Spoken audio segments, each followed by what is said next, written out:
Quand on est petit, on se dit que plus tard on ira explorer le monde. Et puis en grandissant, on oublie ses rêves pour tomber dans la routine. Avec un ami d'enfance, quelque chose nous a poussé à réaliser ce rêve de gosse.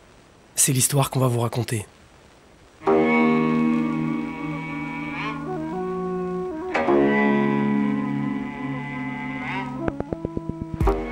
Cet été-là, je suis allé voir Marc à New York. On s'était perdu de vue depuis 10 ans, et a priori, on n'avait plus grand-chose en commun. Je venais de finir un film sur l'accès à l'eau en Inde, et lui, il travaillait dans le marketing, pour faire croire aux Américains que l'eau en bouteille était un produit de luxe. On s'est pourtant retrouvés, comme au bon vieux temps, quand on faisait les 400 coups dans le jardin de sa grand-mère. Sauf que là, le jardin, c'était Central Park.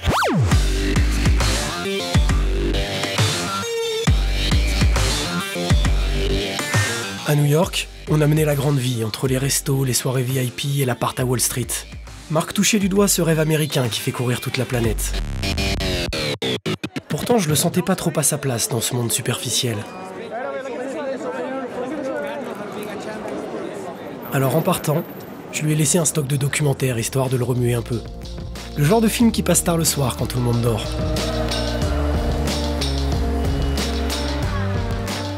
Moi, j'étais bien dans ma bulle à Manhattan. J'avais décroché le job de mes rêves et j'avais pas du tout prévu de regarder les films de Nathanael. Mais la vie m'a rappelé à l'ordre. Alors que je me prenais pour Michael Jordan dans mon couloir, j'ai glissé sur le ballon et je me suis cassé le pied. Comme j'étais cloué au lit, j'ai fini par les regarder tous ces documentaires.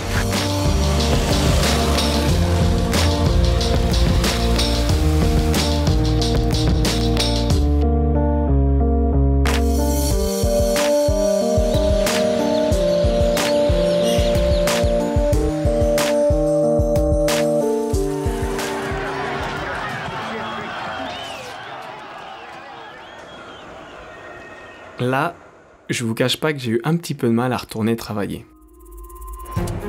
Surtout qu'au même moment, la crise financière a éclaté.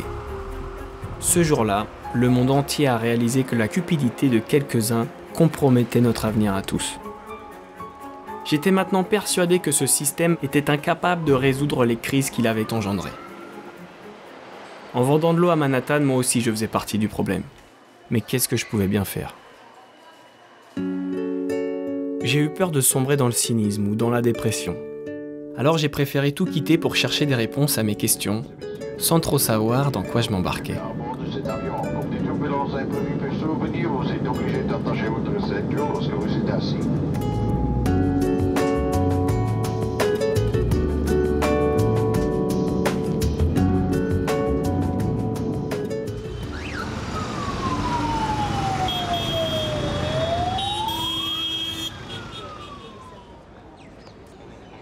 À cette époque-là, je présentais mon film dans un festival à New Delhi. Marc a débarqué comme une fleur. Il voulait qu'on fasse un documentaire sur le changement. Vaste programme. Mais en l'observant, je me suis dit qu'il y avait sûrement quelque chose à faire autour de son personnage et de son envie de tout comprendre. Alors j'ai commencé à le filmer.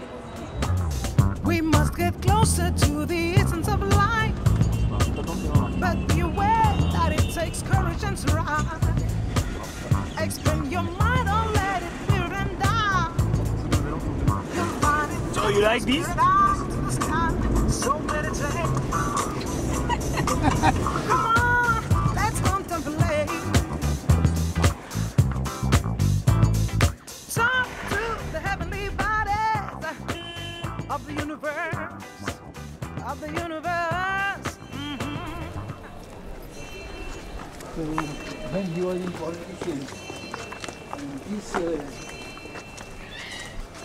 Après plusieurs jours de voyage, on est tombé sur Anand, une sorte de géotrouve-tout indien qui fabrique des outils pour rendre la vie au champ plus facile. So, this is my workshop. You are welcome here. Yeah. So.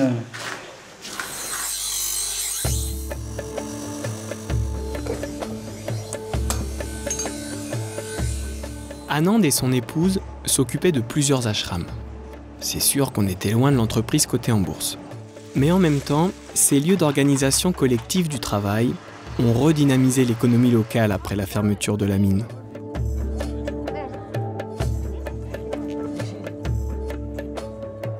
Kodak. Ouais, ben voilà, là c'est bien. Genre, on fait genre, on est un peu professionnel. Tac. Hop, là. Hop. Are you ready? Yes. Ready for the interview? And what is to be like a Gandhi's follower? What does that mean? Gandhi's follower means this life is going on without any driver. But Gandhi is telling that, no, you have to be a driver. People say sustainable development, so he has given Swaraj. You depend on yourself. So Swaraj, this sustainable development. People has forget the poor people and they want to be rich and rich and rich, and now I have heard that America is going to the moon for picnic. So this can't make the world better. If we follow Gandhi's educations, then the life is slow, of course, but full with happiness.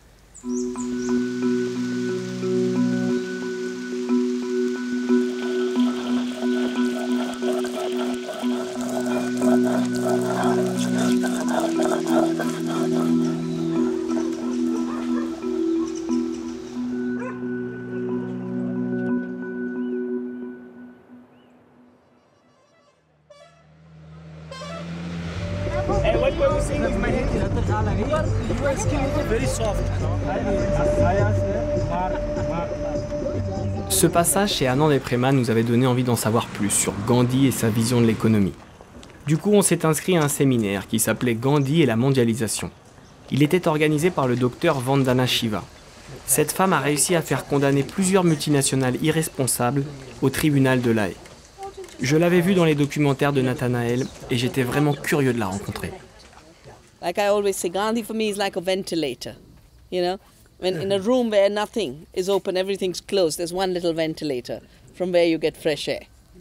And the fresh air of thinking fresh is the value of Gandhi. I mean, besides what he did for us as a country in the independence movement, but globally today, you know, he allows us to think fresh.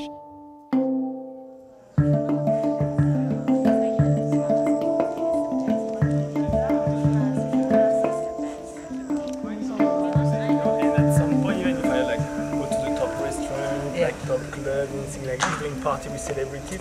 I felt there was something wrong about exporting water and telling people should not drink the local water, but because it was flavored. So it was like such a nonsense. Yeah. You want me sitting here? You can see just where you were this but morning. your camera looks this side. Well, you know, I was training as a physicist, and I've actually done a PhD in quantum theory. But I got involved in protecting the forests of the Himalaya, right here, up in these mountains. As a result of that, I started to write about ecological problems. And the Ministry of Environment calls me to do the impact of mining in these hills. I was at that time in Bangalore. And of course, it's my home. I was born here. I do the study, and the mines get closed as a result of our study. And I realized then that with a focus and with dedication, there was so much one could do. And sitting in privileged jobs, isolated from society, you could keep making excuses, but you wouldn't bring the change. So I threw up my job, came back home, started to work from my mother's cowshed, and that's what I've been doing since then.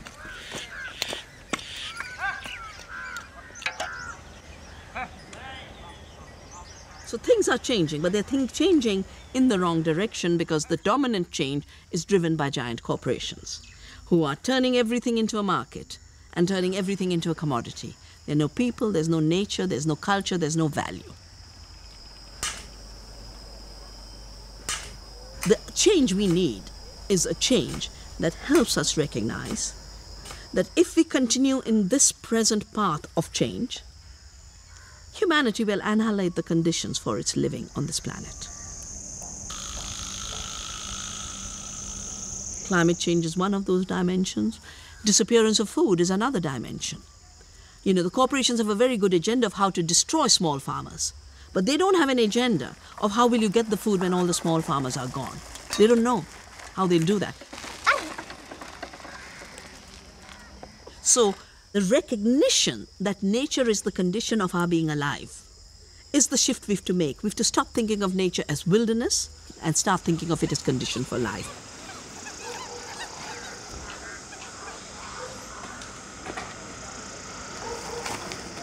And where do people begin to make a reconnection with nature? With food. First of all, knowing where it comes from and making sure that nature's contributions haven't been abused by corporate greed, which takes all these bounties and messes them up with pesticides, herbicides, genetic engineering. Food from nature is healthy food. But I think everyone can be linked to nature. If you don't have land, a pot in your backyard, a little kitchen garden, a link with a farmer in your neighborhood. Every one of these are connections with nature.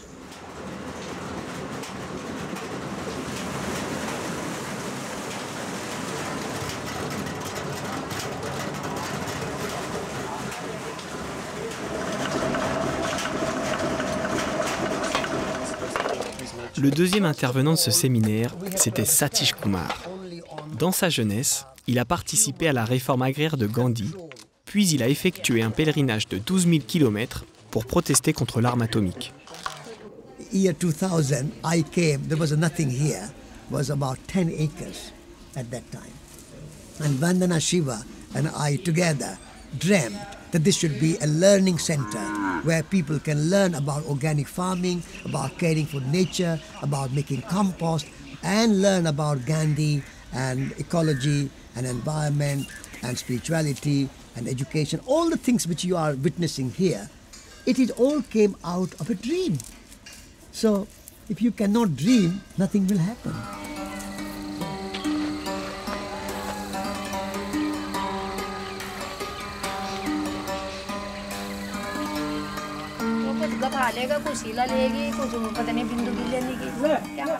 Lors de ce séminaire, ce qui m'a vraiment fait cogiter, c'est qu'une chose simple et essentielle comme échanger des graines soit devenue illégale.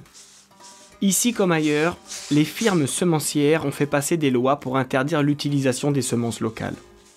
Elles ont ensuite introduit les graines hybrides puis les OGM, qui rendent les paysans totalement dépendants des engrais et des pesticides qu'elles vendent. Depuis que cette politique est en place, plus de 250 000 paysans indiens endettés se sont suicidés.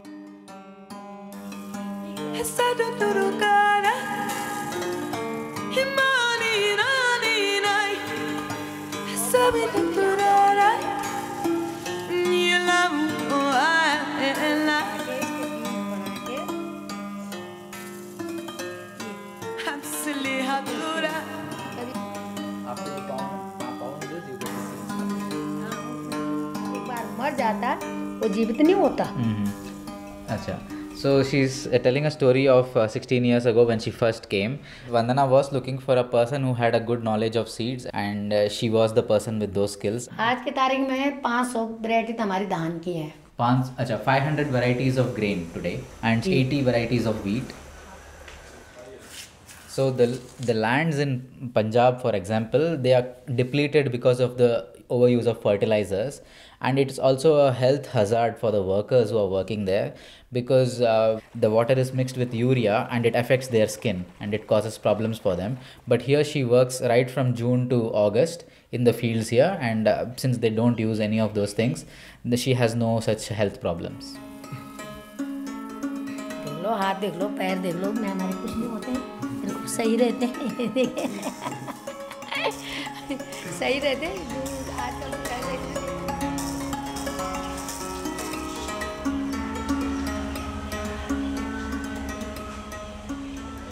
And the most important element of Gandhi was the right to say no and the duty to say no, which he called satyagraha, the power of truth, the passion of truth, the force of truth.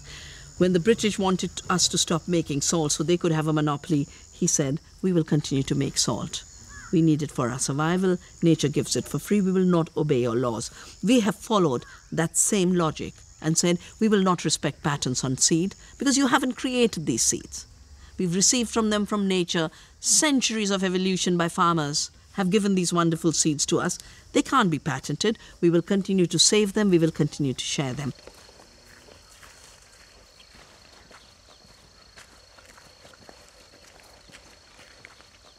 Do you think we should like try to fix the system or like to change the system? You cannot have unlimited economic growth in a limited planet. You cannot have infinite growth in a finite world. And so this system cannot go on forever. If it goes, it will destroy the world and the earth. And it cannot go backwards because then it will create unemployment and recession. So this system cannot be fixed. So we need to have a new system where you take from natural world what is your minimum necessity and your requirement and your needs, and when you have used it, you return it back to the earth. So it's a kind of like a cycle. That's how nature works. You have leaves on the tree, and then in the autumn, that leaves will fall on the ground, and that will become nutrients to the roots, and that nutrition will go into the tree, and next spring, it will come again as leaves. So we have to learn from nature and create a cyclical economy.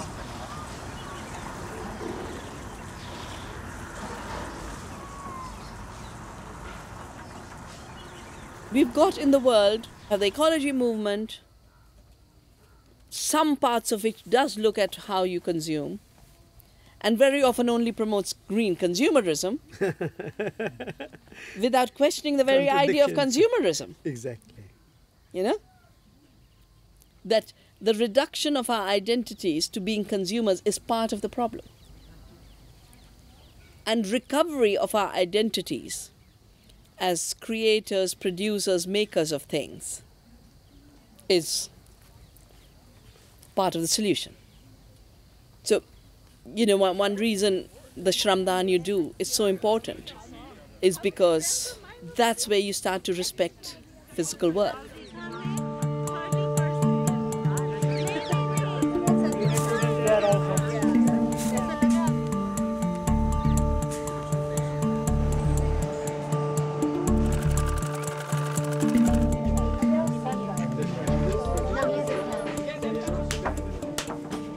Passer du consommateur au créateur-producteur. À ce moment-là, j'ai réalisé que je ne savais rien faire de mes mains et que je ne connaissais même pas le fonctionnement de la nature. Mais d'un coup, travailler au champ ou modeler la terre, ça m'a semblé beaucoup plus satisfaisant que de remplir des tableaux Excel croisés dynamiques pour faire plaisir à mon boss.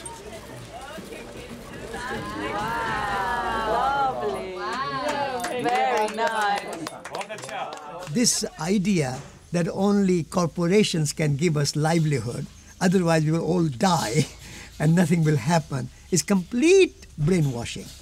Complete brainwashing. Real employer and giver of security and livelihood is land, sunshine, mountains, rivers, rain, human communities, our two hands. We work together. We have plenty. We don't need mortgage to live well. We don't need corporations to give us a few pieces of figures on our computer to make us think that now you have something to survive. You don't eat the figures on the computer. What is money?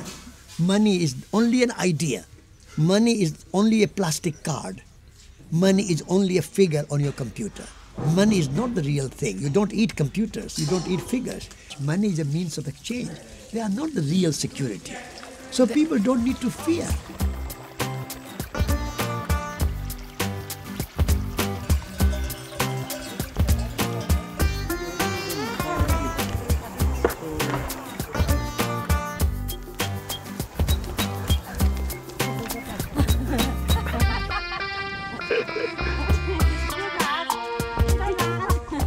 Overall, my vision of another economy is every place, people producing in sustainable ways, generating livelihoods and meeting their needs.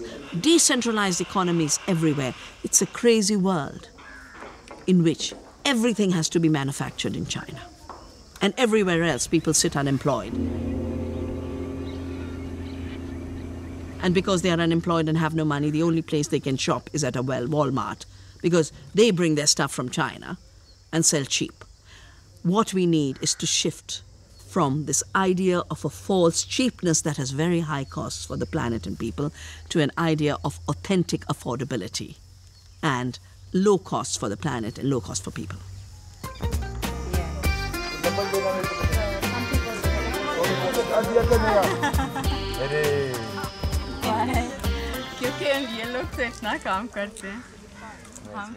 Sun is shining, the friends are sitting around, we are chopping the vegetables, the garden is growing food. You have enough, then you are happy. Pleasure is when you want seeking something which you think you don't have, and you want pleasure, you want again, you want more, you are always dissatisfied. Pleasure always leaves you dissatisfied, whereas contentment always brings you happiness. So happiness is when you know that you have enough. Huh? Absolutely. Absolutely, yeah.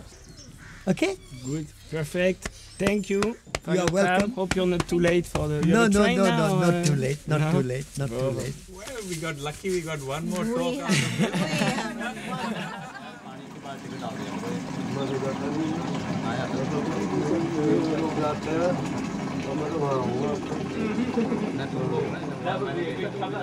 Jusque-là, l'écologie politicienne et moralisatrice m'avait toujours repoussé. Mais rencontrer des personnes inspirées qui luttent pour le respect de la vie et la dignité des plus faibles, c'était pas pareil. Ils ne cherchaient pas leur intérêt personnel ni la notoriété, et j'ai fini par comprendre pourquoi. Comme Gandhi, leurs actions étaient guidées par des valeurs spirituelles fortes. You know, religion does not have to be spiritual, because now it's increasingly institution. And in our times of deep insecurity, it is increasingly a political institution for political purpose. And therefore it's becoming fundamentalist. It's based more on how to hate somebody and less on what to be yourself. Spirituality is about your understanding your place in this universe.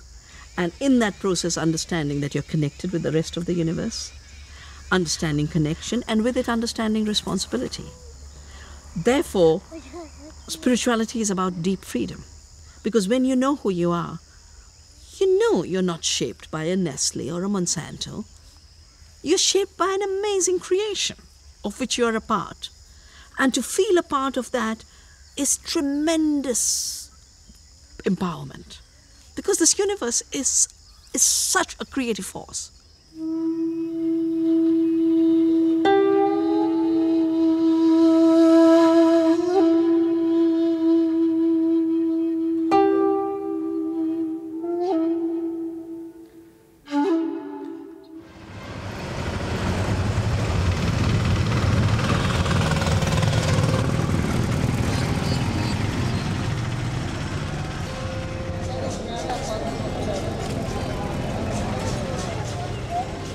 En partant avec Nathanaël, l'idée c'était juste de faire un petit film sur les alternatives. Mais en quelques jours, ils avaient réussi à chambouler ma façon de percevoir le monde, l'économie, la nature et même ce que je considérais être le progrès. Sans même m'en rendre compte, ils avaient reformaté tout mon disque dur.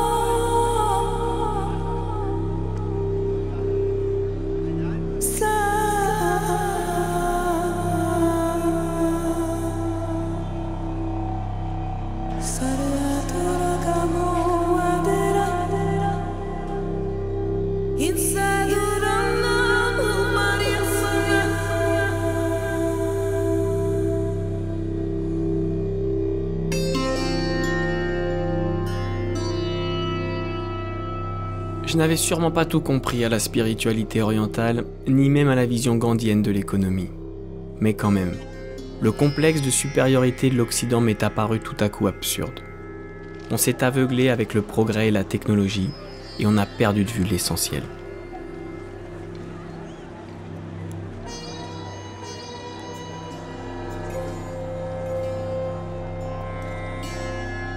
Enjoy this universe. You enjoy with the modern science, but you keep your eyes is also on the spiritual science. So you create the good balance in the modern science and the spiritual science.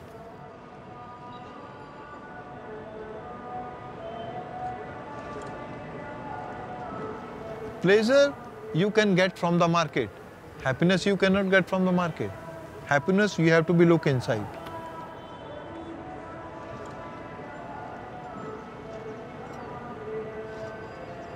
Go deep inside. Spend a lot of time.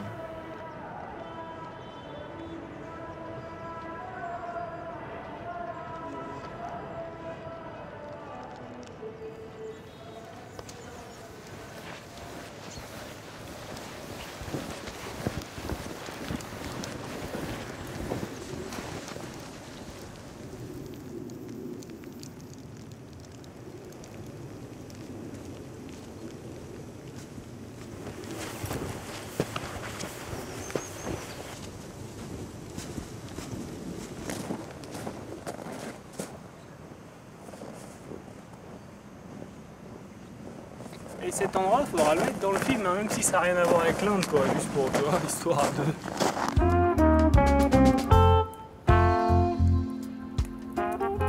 À notre retour, on est parti s'isoler pour regarder les interviews. J'avoue que moi aussi, je me suis fait surprendre par tous ces témoignages. Les hommes et les femmes qu'on a rencontrés s'attaquent à la racine du problème. Pour eux, il est impossible de résoudre les crises actuelles sans remettre en question la vision matérialiste et marchande qui les a créées.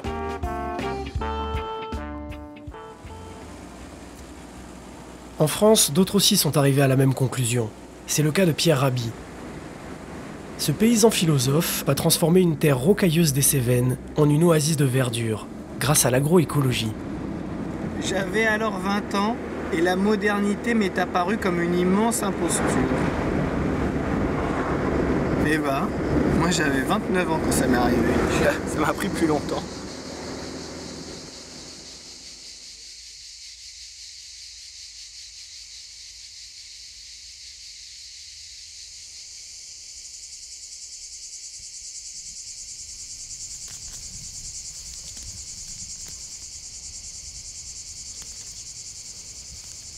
La modernité est censée libérer l'être humain, mais en fait, on voit bien que l'itinéraire d'un être humain dans la modernité, de la maternelle jusqu'à l'université, il est enfermé.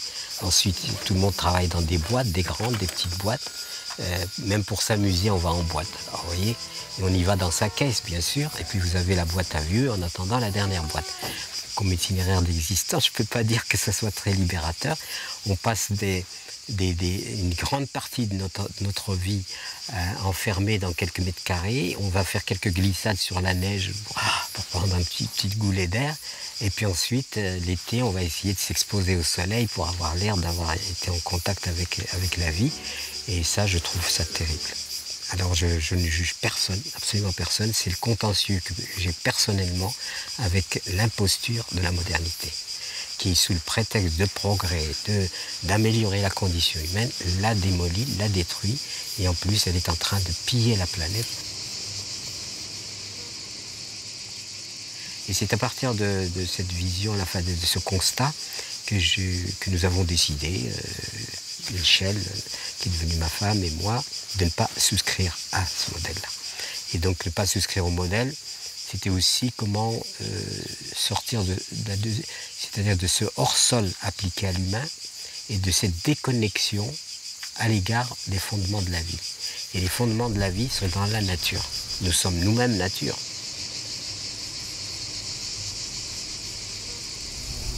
Je me suis donc orienté sur l'agriculture écologique, biologique, et ça a été pour moi vraiment la voie initiatique. Parce qu'à partir du moment où je suis rentré dans cette voie-là, cette voie m'a amené à l'observation de la vie. Et observer la vie, c'est reconnaître la puissance de la vie et finalement le phénomène, le mystère de la vie. J'explique parfois, vous prenez une petite graine de tomate, c'est insignifiant, c'est tout petit. vous la mettez dans la terre, ça vous donne des kilos de tomates. Qu'est-ce qui s'est passé? Il y a bien quelque chose qui s'est passé. C'est-à-dire qu'il y a une intelligence. Ça ne veut pas dire que la graine a un cerveau, mais ça veut dire qu'il y a une intelligence qui orchestre tout cela, qui orchestre pour aller vers une symphonie, une espèce d'harmonisation.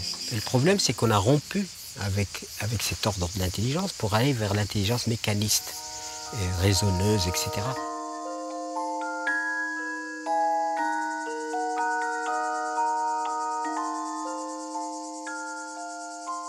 Nous nous auto-proclamons les meilleurs, les maîtres, les dominateurs, c'est-à-dire les propriétaires de la vie.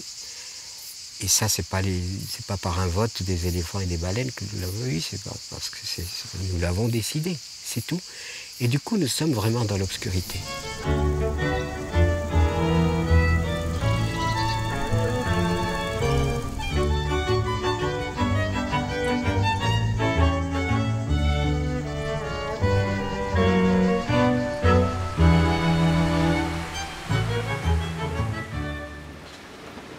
Pour Pierre Rabhi, c'est la séparation de l'homme et de la nature qui a conduit à cette marchandisation du monde.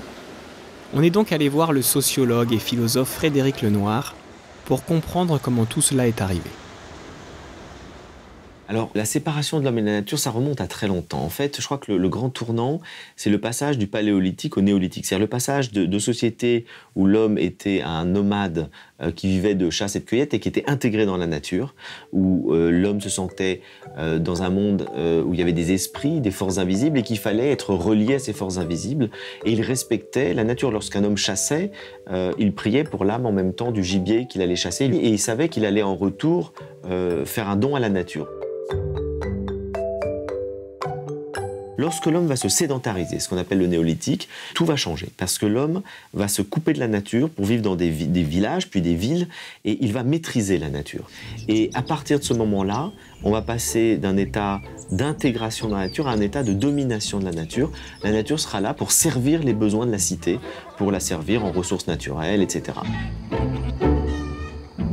Alors dans ce processus qui est très long, qui prend des millénaires, où la raison l'emporte de plus en plus dans l'homme sur l'intuition, sur d'autres qualités, le cœur, la manière dont on peut se relier par son corps à la nature, c'est la raison qui devient archi-dominante. Cette vision-là va amener une coupure totale entre l'homme et le monde. Et on arrive avec le judéo-christianisme déjà à une certaine forme de cette rationalisation très forte, puisque la nature n'est plus un jardin enchanté, ça devient un lieu que l'homme peut, comme dit la Genèse, utiliser, maîtriser, et puis progressivement, ça va devenir pillé.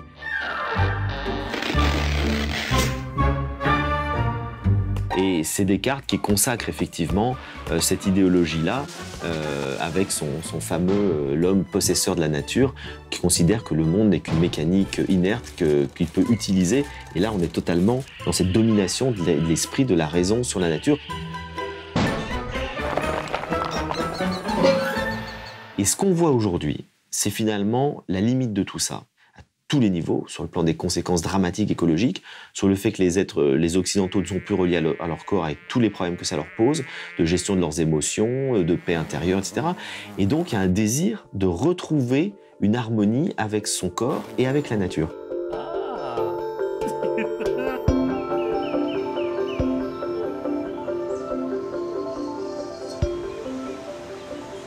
À ce moment-là, la question n'était pas de retrouver l'harmonie avec mon corps et avec la nature, mais plutôt de retrouver l'harmonie avec le monde du travail et celui de l'entreprise.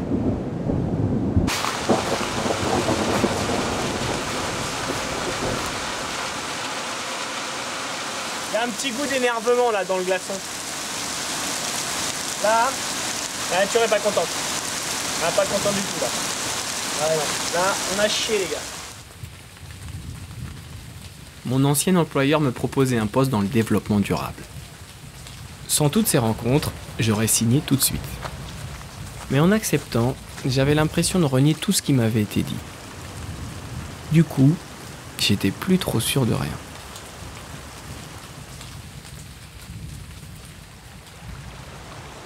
On avait commencé à tirer sur un fil. Difficile de s'arrêter là. On voulait approfondir ces idées de séparation homme-nature et corps-esprit. On a donc décidé de partir en Amérique centrale pour rencontrer les gardiens des cultures anciennes et explorer leur vision du monde.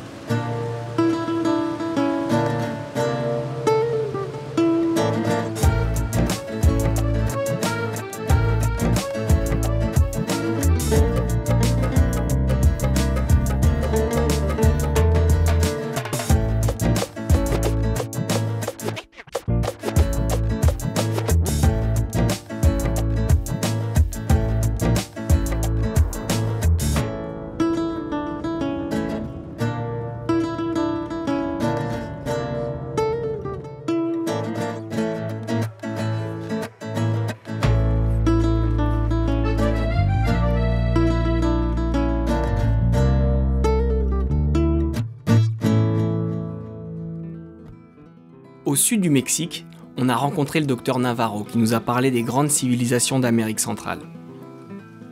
Après nous avoir mis en garde contre le business chamanique et les psychotropes, il a insisté pour qu'on rencontre Tenoch, un guérisseur qui aide les communautés indigènes à préserver leurs traditions.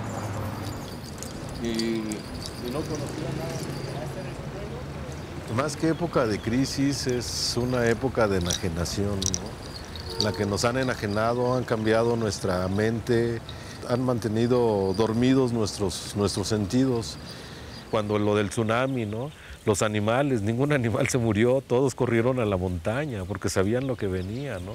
El hombre, ¿por qué no? Pues porque estaba viendo la televisión, ¿no? Hemos pedido la capacidad de observar y por medio de la observación darte cuenta, ¿no? De las cosas que vienen. El cambio pues viene, sí viene, claro que viene y viene fuerte, ¿no? Precisamente por eso tenemos que empezar a cambiar nuestra actitud de pensamiento, empezar a vibrar en la frecuencia más alta, ¿no? ¿Cómo empezamos entonces a este cambio de pensar? ¿Cómo empezamos este cambio de pensar? Pues dejar de pensar en lo que no queremos. Tu mente no sabe si lo que tú estás pensando lo quieres o no lo quieres. Si lo estás pensando, lo atrae a la materia. Entonces lo único que debes de hacer es cambiar tu pensamiento negativo por pensamientos positivos, ¿no? Si no queremos guerra, tenemos que dejar de pensar en la guerra, ¿no? Tenemos que pensar en la paz. Si no queremos enfermedades, debemos dejar de pensar en enfermedades. Debemos de pensar en salud, ¿no? O sea, es tan sencillo como piensa lo que quieras que suceda en el mundo, en tu vida, en tu acción, en tu palabra, ¿no?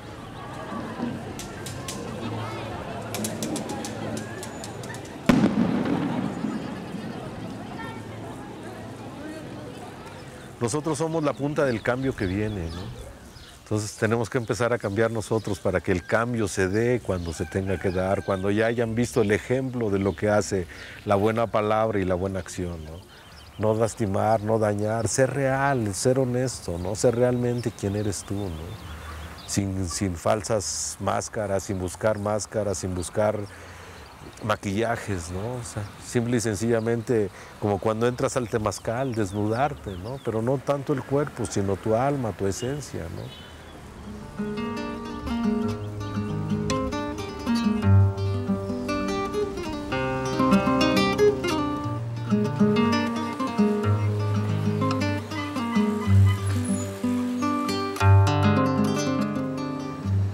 Pour Tenoch, un changement de civilisation est en cours, mais il passe par la transformation de chaque individu.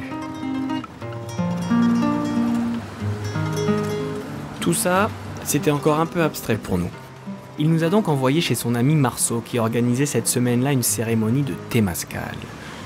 Une sorte de sauna mexicain censé purifier le corps et l'esprit. On a décidé de tenter le coup. On va pas arriver comme les conquistadors. Je me dis, peut-être arrête de filmer. De toute façon, s'il est connecté, il sait qu'on vient, quoi. Il nous attend. Il nous attend. Allez.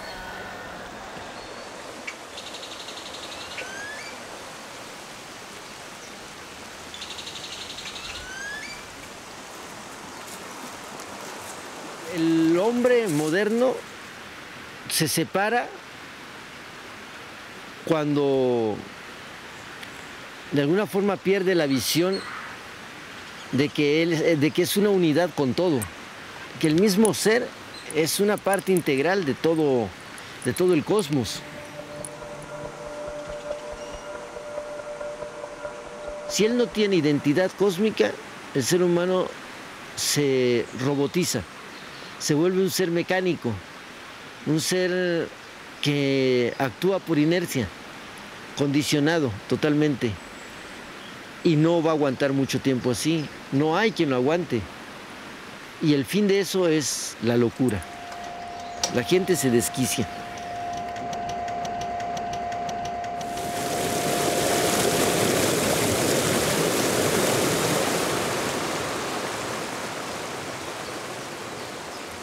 Sabemos que nuestra fuerza no radica en un poder armamentístico o en grandes logros científicos, sino en el respeto y el amor que le tengamos a nuestra Madre Tierra. Por eso nosotros creemos en las ceremonias.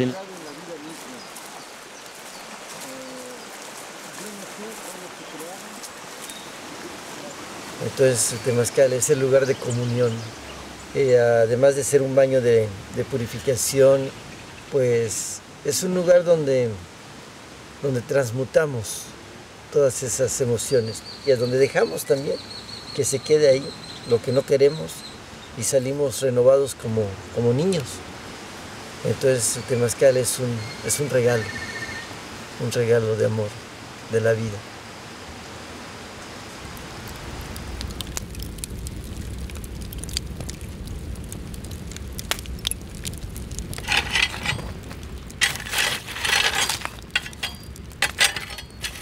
Eres el poder en cada uno, somos la danza del sol y la luna, somos la esperanza que no muere, somos el cambio de la marea.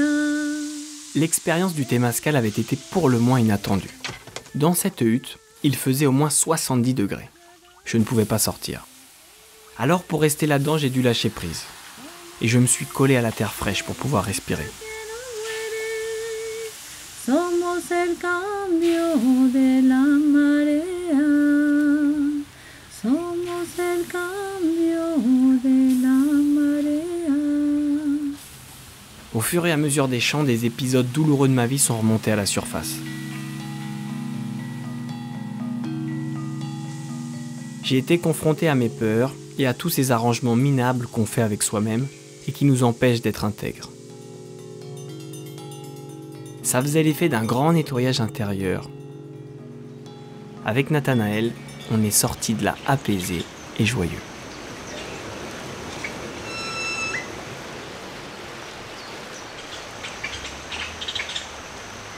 No solamente somos cuerpos, viviendo eso, una experiencia espiritual, ¿no? Somos realmente espíritus, viviendo una experiencia física, una experiencia material.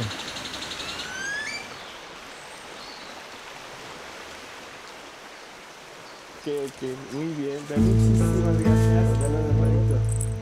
De nada.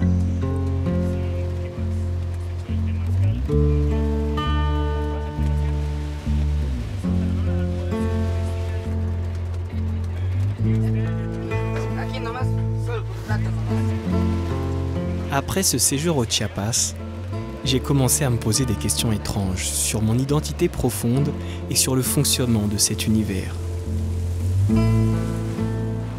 Pour les philosophies orientales et les traditions indigènes, c'est un peu comme dans Matrix. La réalité qui nous entoure est une illusion, perçue par nos 5 sens et décodée par le cerveau. Le corps ne serait qu'un véhicule pour que l'âme fasse l'expérience de ce monde matériel.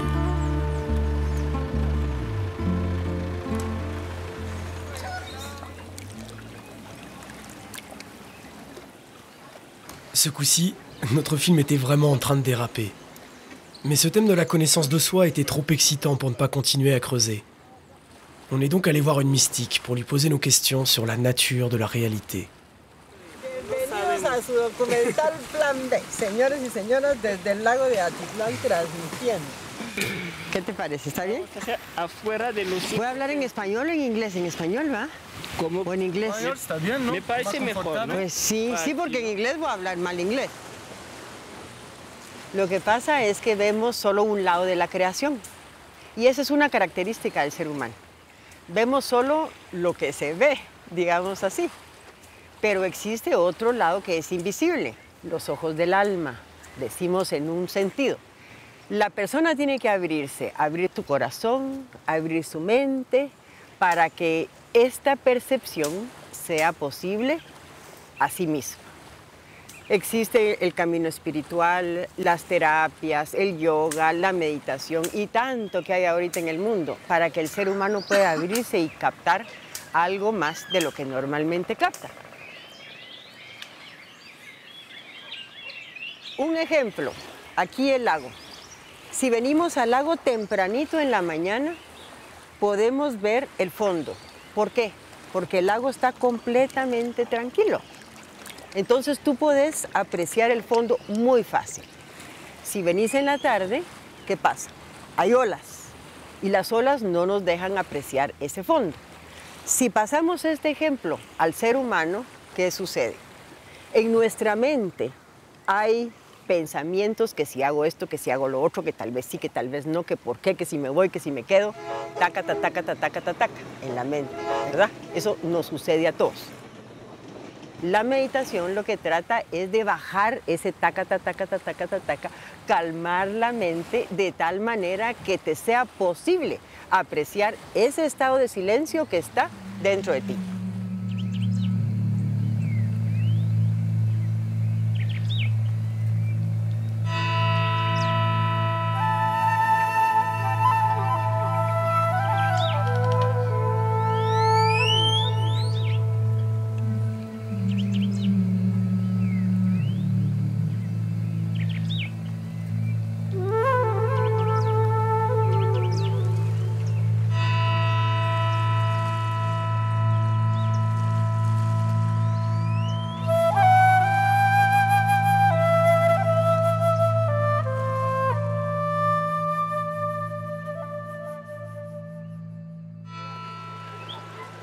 Todos somos uno, no hay división.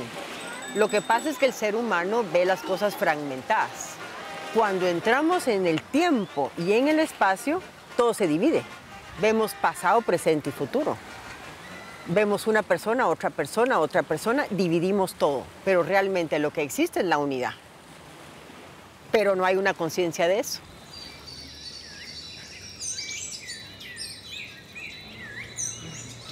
On s'est arrêté quelques temps pour regarder ce qu'il y avait derrière le taka-taka-taka-ta. On s'est mis à méditer, à jeûner et à faire du yoga. C'est vrai qu'on s'est fait mal au dos dans certaines postures, mais avec un peu d'entraînement, on a réussi à observer toutes ces pensées incontrôlables qui nous empoisonnent la vie, à sortir du pilote automatique pour rester dans l'instant présent, sans jugement ni attente particulière.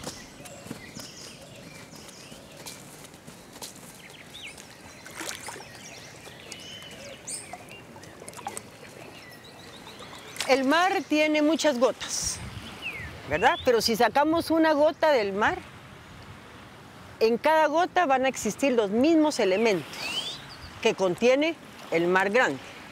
El mar es esa mente universal que hablábamos, o Dios, la energía. Ese pedacito de Dios está dentro de cada persona. Dentro de ti, dentro de usted, dentro de mí, dentro de todos, ¿verdad? Nuestra misión es unificarnos con ese pedacito.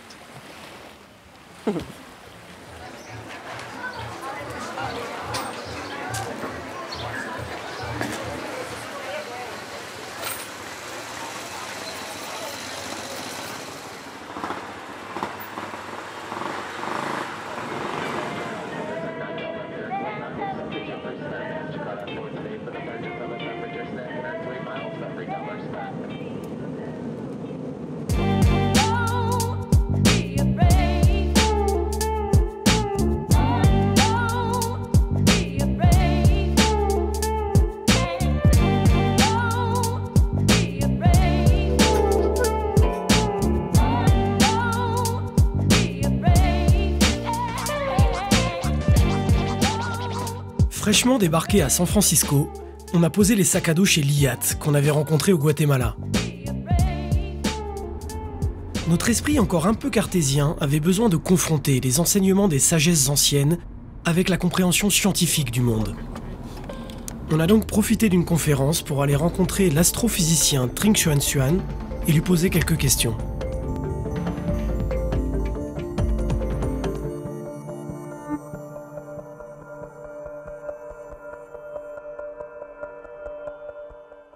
La science du XXe siècle a redécouvert ou découvert d'une manière différente ce que le bouddhisme nous a appris depuis 2500 ans. C'est-à-dire les concepts d'abord d'interdépendance. Toutes les choses sont reliées ensemble.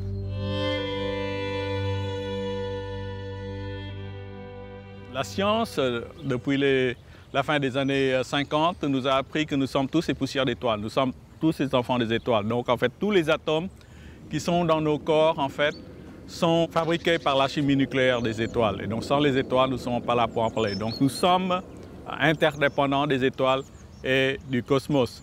Il y a aussi l'interdépendance par ce que nous a révélé la mécanique quantique, qui est donc la physique de l'infiniment petit, qui dit que si deux particules ont interagi ensemble, si vous les séparez même jusqu'à la distance d'Andromède, qui est à 2 millions d'années-lumière, elles se souviennent qu'elles ont interagi. Donc, si vous faites quelque chose à l'une, l'autre le sait instantanément, sans aucune communication d'information. Ça veut dire que, en fait, la réalité doit être pensée comme globale, mais pas locale. Vous voyez? Donc, de nouveau, nous sommes tous connectés les uns aux autres. Tout est interdépendant. Les conclusions que je dérive de ça, c'est que bon, la science n'est pas le seul moyen de regarder le réel, mais il y a d'autres fenêtres pour regarder le réel, comme la spiritualité, donc dans ce cas par exemple le bouddhisme. Et je pense que bon, des grands guides comme le Christ ou Bouddha, qui a vu d'autres choses que le commun mortel ne voit pas, peut nous informer. Et puis les grands poètes comme Rimbaud, Baudelaire, ça aussi, ça nous parle beaucoup du réel aussi. Donc je pense que c'est trop arrogant de dire que seule la science peut nous donner accès au réel. Très bien, eh bien merci beaucoup. Hein. Ouais.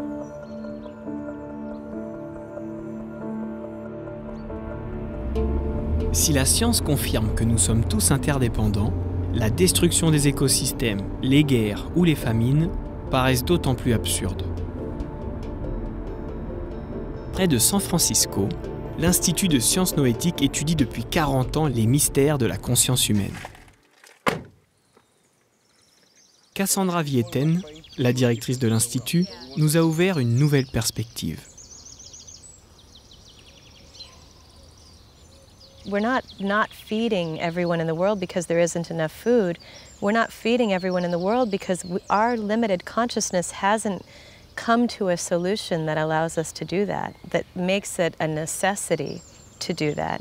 So many of the problems that we are facing as a species on this planet are grounded in limitations in our human consciousness. Inequity of resources, violence, war, climate change. They spring from the way we view the world.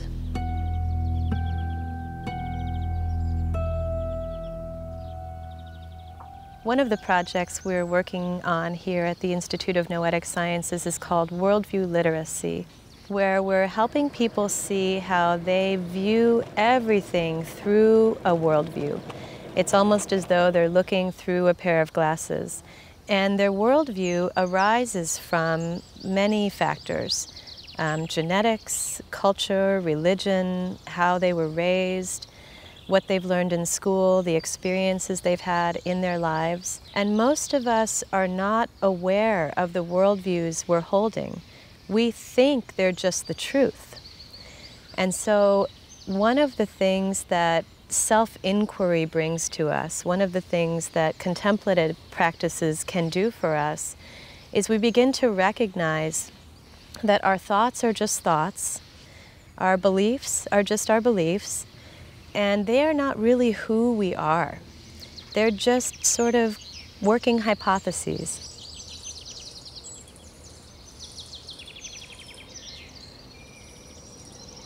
So you may be, for example, sitting in meditation and find out, wow, I really see the world as a dangerous place, and that's been influencing everything since the time I was a little kid. What if I didn't see the world as a dangerous place?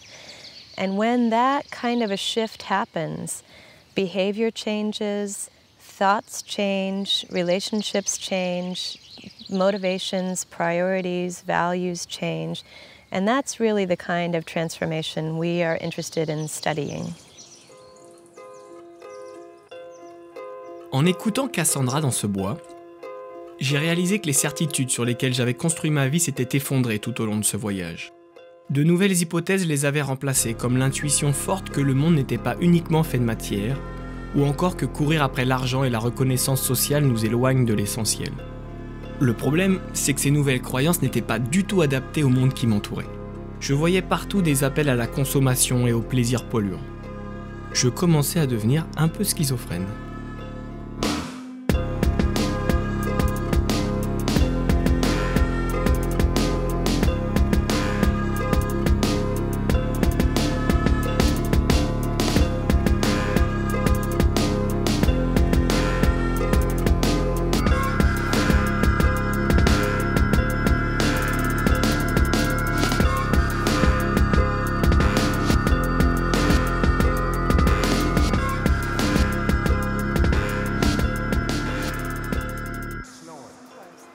Il fallait aller consulter un spécialiste. On a donc pris rendez-vous chez le docteur Bruce Lipton pour comprendre comment se forgent les croyances collectives. Whatever. I'll get the water going, then you'll pick a tea. Okay. Perfect. When I first was talking about this, people said, "Oh, he's crazy." You know, "Oh, you're crazy." And now I say some of the things I say, and the scientists go, "What are you saying that's new?" Now I'm boring.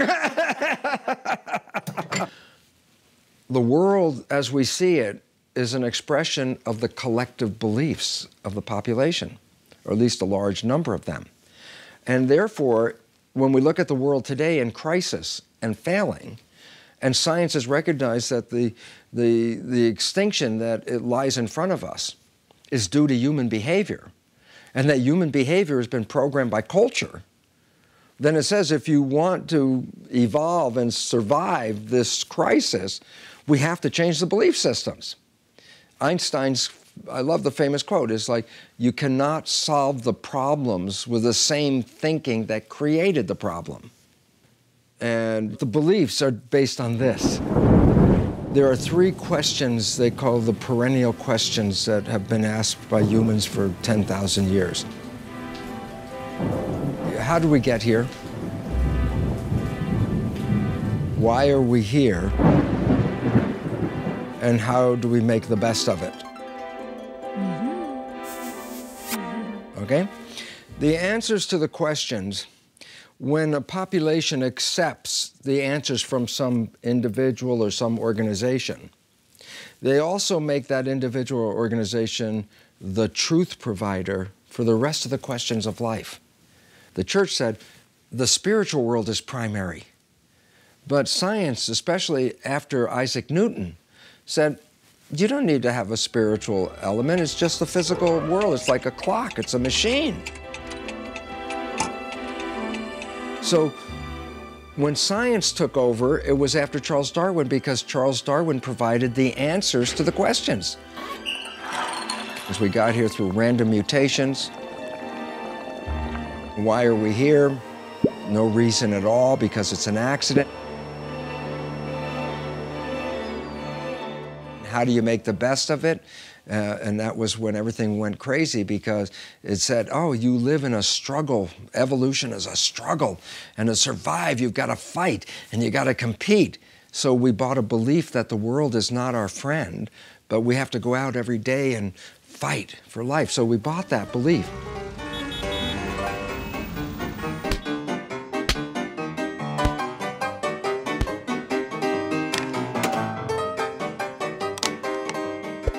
That's the world we live in today.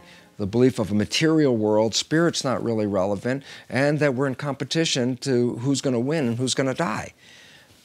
Those beliefs have now changed because the leading edge of science has new answers. So we didn't get here through random mutation. We got here through what are called adaptive mutations, the ability of an organism to fit the environment. And so every organism was part of a collection of a whole. There was no individual organism showing up. They were all created to fit into the structure of the environment, the biosphere. So we had a purpose. We were here to bring harmony to the environment. And because we haven't done that, we are now risking our lives. So the evolution is pushing us to the next higher level, to recognize that we are all one. All of humanity is one organism, and we are the cells. And that when we fight each other, we're killing ourselves, and we're destroying the planet.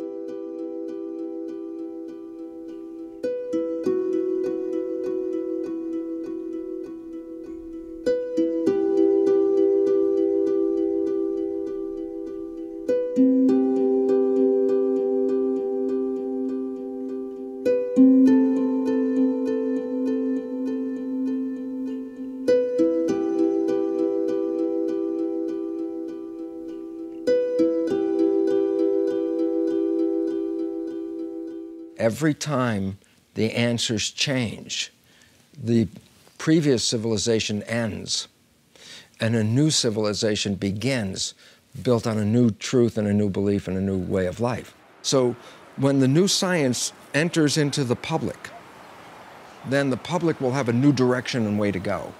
But we're at the stage where the old one is coming down and the new one is being built.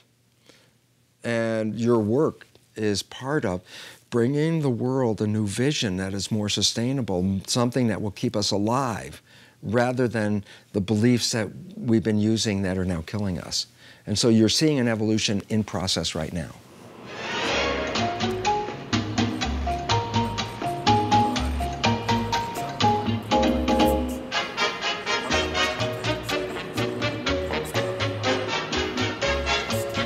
Finalement, les activistes, les chamans ou les scientifiques que nous avons rencontrés parlent tous de l'arrivée d'une nouvelle civilisation, consciente de son interdépendance et plus en phase avec la vie.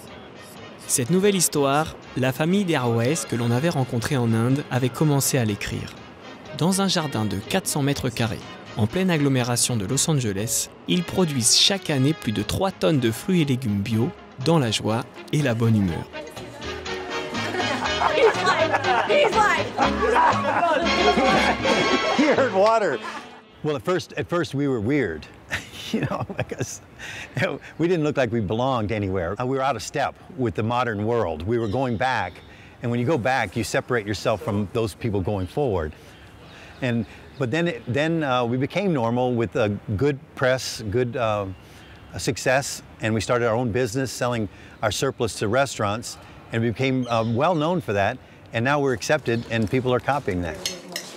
You want me to use that? Yeah, use it up and then grate some more. So I figured we were here to take care of this planet as our home, and that we were stewards of the planet, not owners, but renters.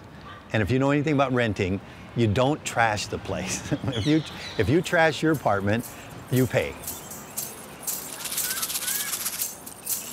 Well, you're talking about all cycles. This is what we would do.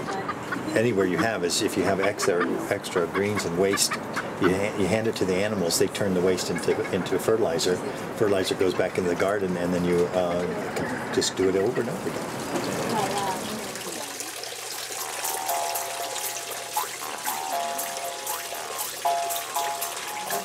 We take our gray water, they call it in the States. Working with nature is one of the hardest things because man wants to control nature. They want to dominate over nature and tell nature what to do. And they say the worst mistake a gardener can make is to think he's in control. And the hard thing was to let go and see if you can work in harmony with nature. It was hard, okay? But hard, it doesn't mean bad. Yeah, I'm an Aries. 21st of March, I'm Aries. I do another. We have to teach her. I feel that the hope is in the individual. Not in you don't hope for the government, and you don't hope for the corporations because they got their own agenda. and you can't pierce their agenda, but you can go inside your soul and see what you can do as an individual. And in this day and age, we are empowered. You're not ignorant, and that gives me hope that some people will see this as a solution, living the solution, not thinking it, not talking it, but walking and living the solution.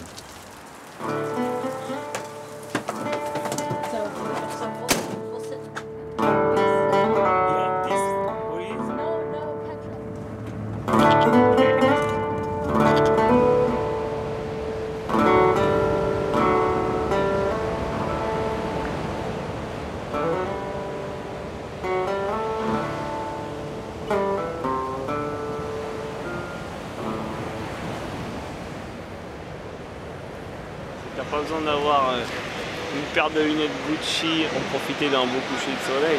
C'est ça qui te rend vraiment heureux.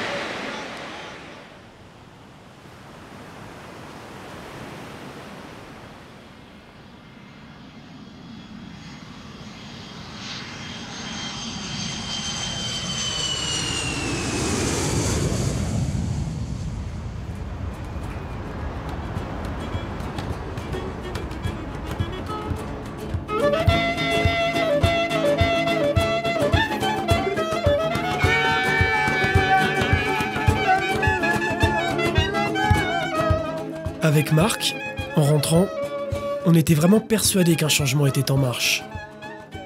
Un peu partout sur la planète, des citoyens aspiraient à ce nouveau monde.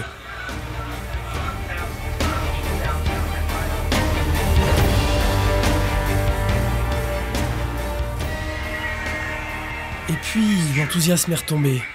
Les révolutions ont été récupérées et le mal-être ambiant nous a rattrapés. On se demandait bien ce qui empêchait cette nouvelle histoire de s'écrire. Pour nos amis insérés dans la vie active, on était des rêveurs. On n'avait plus de projet professionnel et personne pour produire notre film.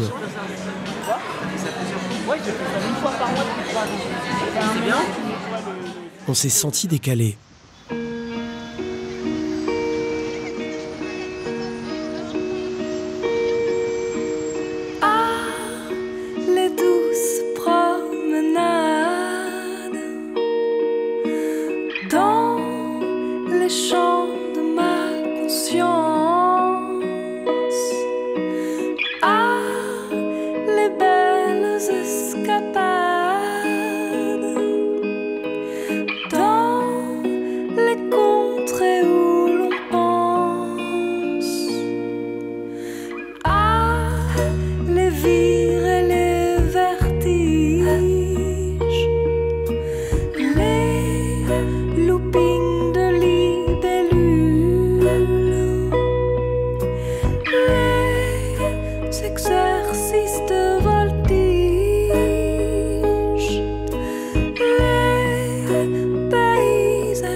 En creusant un peu, on a fini par comprendre ce qui empêchait la nouvelle histoire de s'écrire.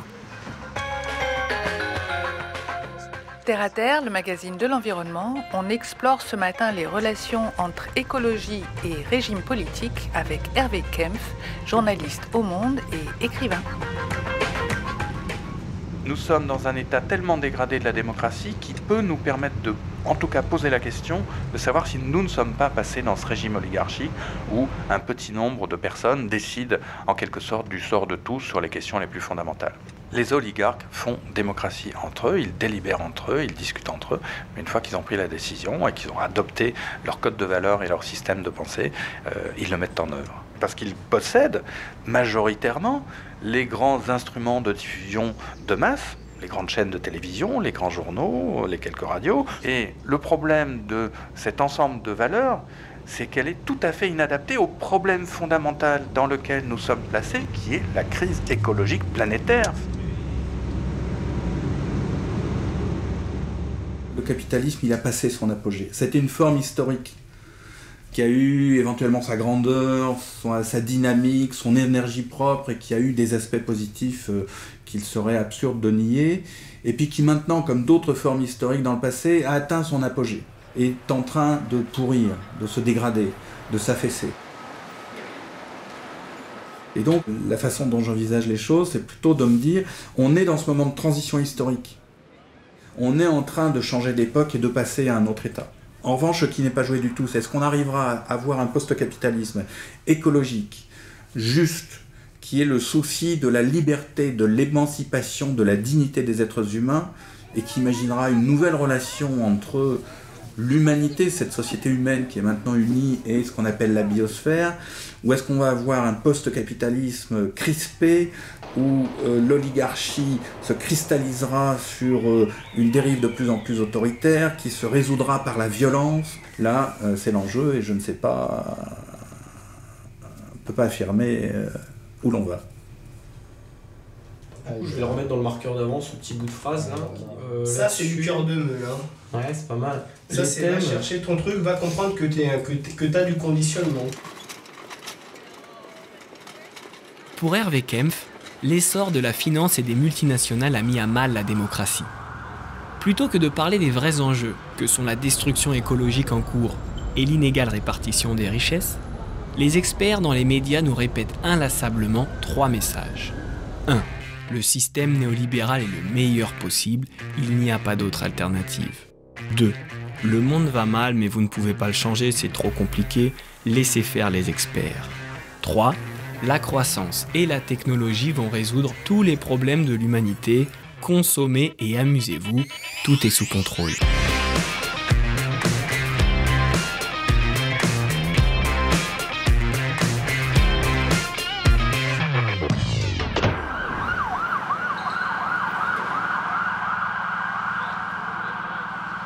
On a eu besoin de recul. Il a fallu se replonger dans nos interviews pour trouver ce qui pourrait faciliter cette transition qui semblait bloquée. On se planque trop derrière les partis, les machins. C'est avec cette espèce de clanisme d'aujourd'hui. Aujourd'hui, la politique n'est pas en phase avec la réalité du monde. Pas du tout. Alors on continue à entretenir cette espèce de soupe depuis très longtemps, à faire de l'acharnement thérapeutique sur un modèle qui finalement est mort. Il est déjà mort. Il ne peut plus fournir de travail à tout le monde, il ne peut plus. Et donc il est déjà mort et on s'acharne à le maintenir à tout prix en vie. Alors que la société civile innove. Et beaucoup de gens innovent maintenant, vraiment. Seulement il faut innover en renonçant à l'idéologie fondamentale. C'est-à-dire celle du profit illimité, celle de la croissance illimitée, il faut renoncer à tout ça. Mais si on le fait dans cette nouvelle civilisation que moi j'appellerais la civilisation de la modération, et justement l'élégance de la modération, là il y a de l'avenir. Parce que les ressources planétaires sont importantes. Moi, quand je vois l'abondance que j'ai avec mon jardin, même on a trop, quelquefois on ne sait pas trop. Donc c'est pas la nature qui est défaillante.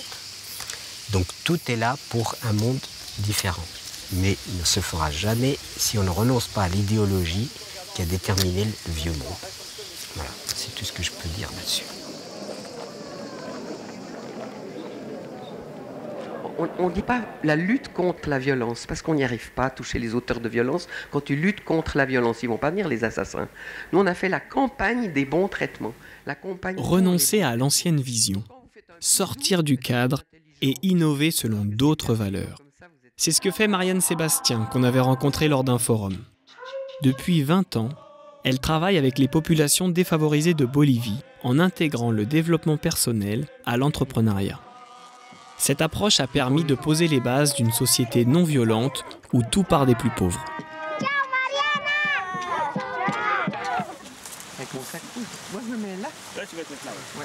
Il y a énormément de choses à faire. On a beaucoup besoin de témoins ici que tout est possible tout de suite, qu'il n'y a pas besoin d'avoir lu tous les livres, qu'il n'y a pas besoin de développer des théories sur le réchauffement climatique. C'est l'amour qui réchauffe le climat intérieur, tu vois. Donc laissons-le faire et rendons-nous compte que de réfléchir et de faire des bilans terroristes, des bilans dramatiques sur la situation, ça prend beaucoup de temps. Et moi j'ai envie de vous dire, combien de temps est-ce qu'on passe à appliquer des solutions possibles, tu vois, et à faire des choses qui transforment le monde immédiatement.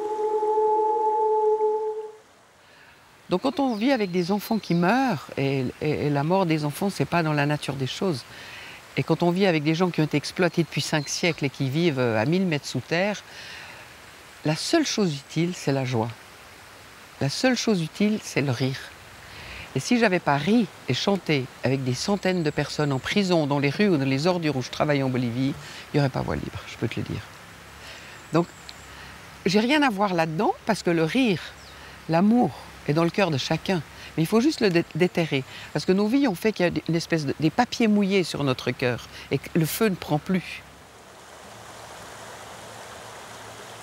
J'avais un spécialiste du développement qui me disait qu'il n'a jamais vu une ONG, une fondation qui monte tous ses projets ancrés dans l'intériorité.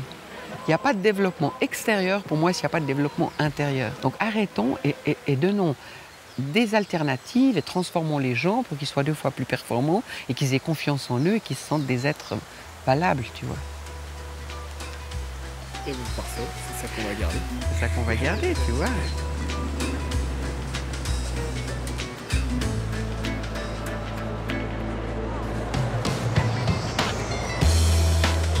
Un peu partout sur la planète, des gens ordinaires changent de logiciel. Leurs actions sont désormais guidées par la coopération et l'altruisme. Tel le système immunitaire d'une société malade, ils sont la preuve qu'un monde plus sain est bel et bien en marche. Por eso tenemos que unirnos, ya estamos uniéndonos, que por primera vez volvemos a unir los 5 continentes y las 2 razas, el indígena, el campesino y el ciudadano. Ese es el mensaje para mí desde el Amazonas que traigo a este evento para el mundo entero. Muchas gracias. We began with the idea of the seed satyagraha, that, like Gandhi said, we will not cooperate with these laws, not in our minds and not in our hearts. They don't exist for us. We will function in the commons of our biodiversity and in the commons of our knowledge. Grazie.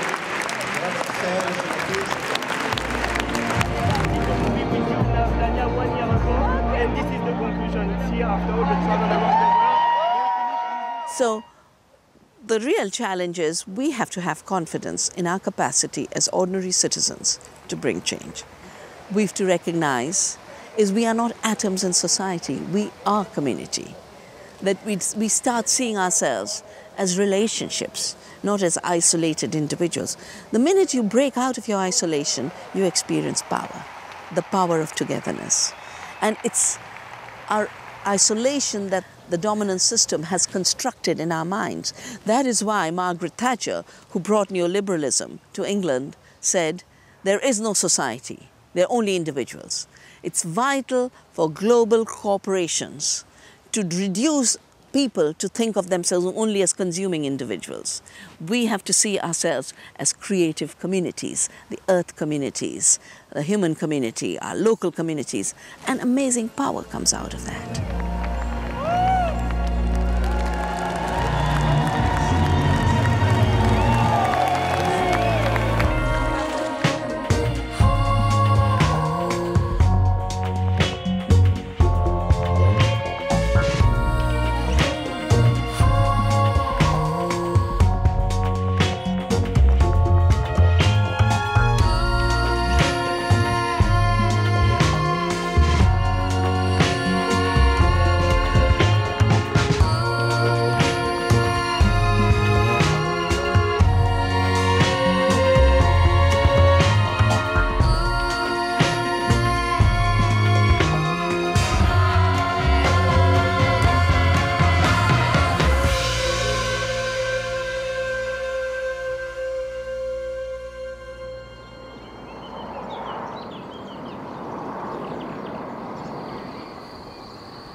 On avait tout ce qu'il fallait pour finir le film. Alors on est parti faire le montage chez des amis qui rénovaient un hangar agricole dans le sud de la France.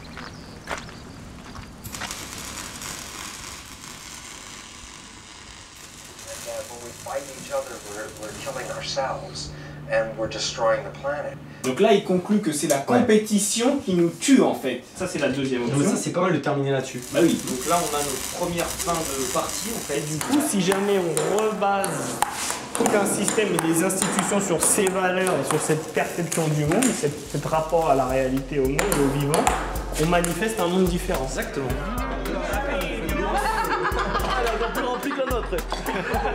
Après tout ça, intérieurement, j'étais beaucoup plus riche. Mais ça n'intéressait pas du tout mon banquier. Mes parents commençaient à s'inquiéter. C'est vrai que j'avais fait un sacré trou sur mon CV. De mon côté, je me demandais surtout comment trouver un travail qui ait du sens. Alors on est parti poser la question à mon conseiller d'orientation Satish Kumar, qui enseigne à l'université Schumacher dans le sud de l'Angleterre.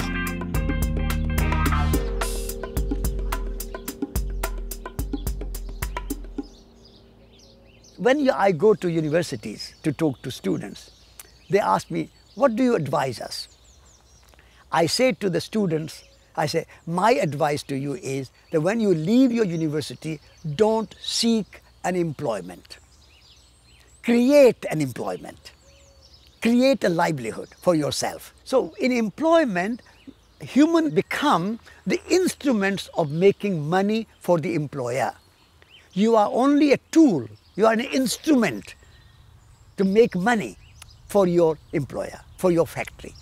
That's no good. You don't want to change a human being into an instrument of making money. Human being is a creative being.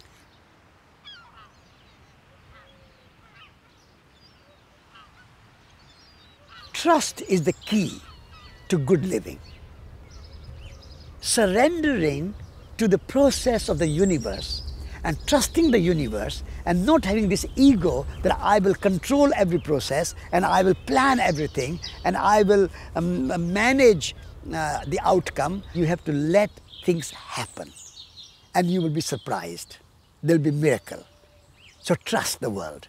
Trust yourself, trust other people, trust the process of the universe and be part of the flow. When you are part of the flow of the universe, you will enhance the universe and universe will enhance you. You will enrich the universe and universe will enrich you. But trust is the key.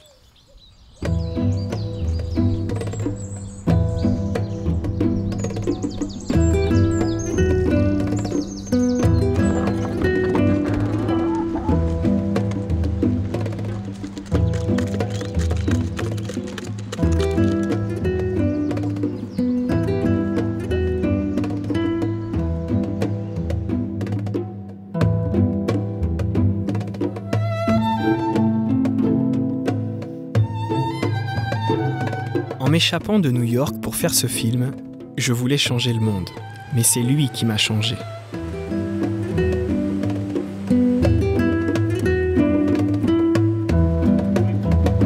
Pendant ce temps de voyage, passé à rencontrer l'humain, redécouvrir la nature et décoloniser mon imaginaire, j'ai trouvé certaines réponses à mes questions. Mais j'ai surtout trouvé la joie.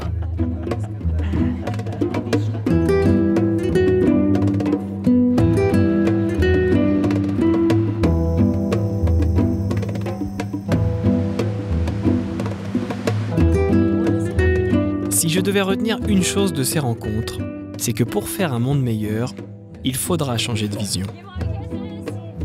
Mais pour que ce changement advienne, nous sommes tous appelés à évoluer. Car la véritable révolution est intérieure.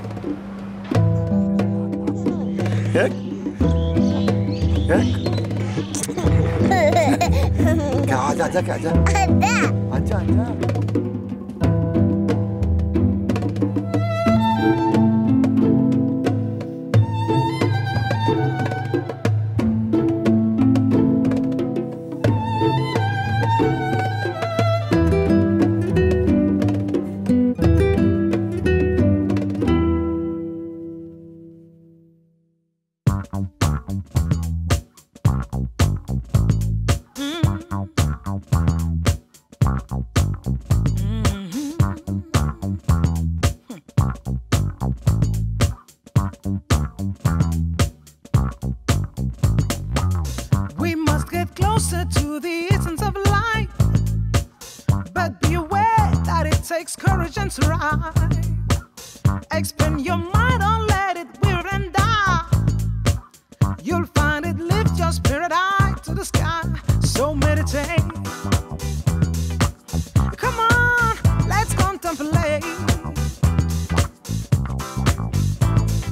Talk to the heavenly bodies of the universe, of the universe.